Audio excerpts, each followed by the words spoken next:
Waziri, karibu. Minister wa githomo Ezekiel Machogu ni agite na ihinda iritu kuiguithia kamiti ya githomo bunge-ini ya Senate morito maria merikanite kugumira arutwo Njunia Cekondarĩ ta wagi wa mabuku na arutani a kuigana. Agitetera Machogu aigite thirikari ni arekereirie kigina gia kugura mabuku na ati murigo uria utigarite uri mwena wa acabithia mabuku. You have said 3 billion. Is this the entire amount that will need to satisfy and be able to purchase the millions of textbooks to public junior secondary schools across the nation? Because CS and the committee, through you, Chair, you appreciate that this issue of junior secondary school is a very sensitive issue across the country.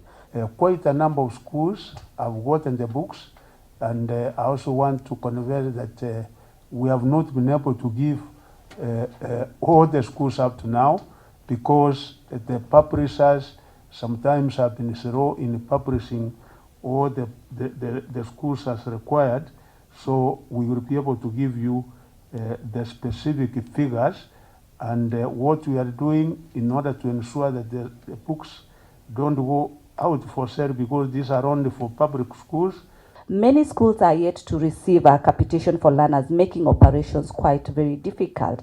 What has occasioned this delay, yet money has already been dispersed and we're still having challenges? Thank you, Chair.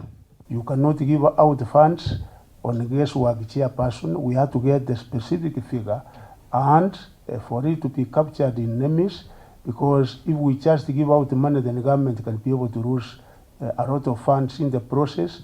And we wanted to get it right, which we have done.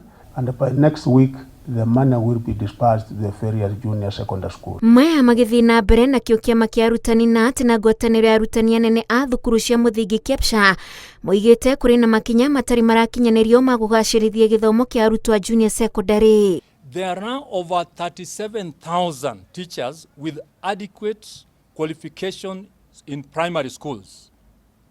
And this data is with Teacher Service Commission. These are the teachers to be deployed to junior secondary to handle those learners, and then the vacant positions left in primary schools should be filled through fresh recruitment. And we don't want any time to be wasted on this.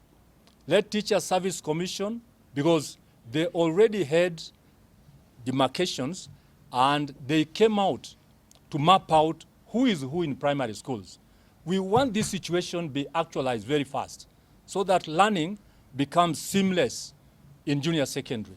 Ona gũkĩrĩ ũguo nĩ magathĩrĩirie itua rĩa thirikari rĩa kũhĩtũkia junior secondary ikorwo thukuru-inĩ cia mũthingi mũgarũ na ũrĩa kĩama kĩa KUPPET gĩkoretwo gĩkĩendekithia. That in the spirit of 100% transition, the best place JSS can be domiciled is in the primary school section and not in secondary schools. KUPPET roiga korwo arutwo a JSS marĩ cukuru-inĩ cia secondary gũtingĩroneka mathĩna ta ma kwaga arutani na rabu amu indo icio irĩ cukuru-inĩ cia secondary.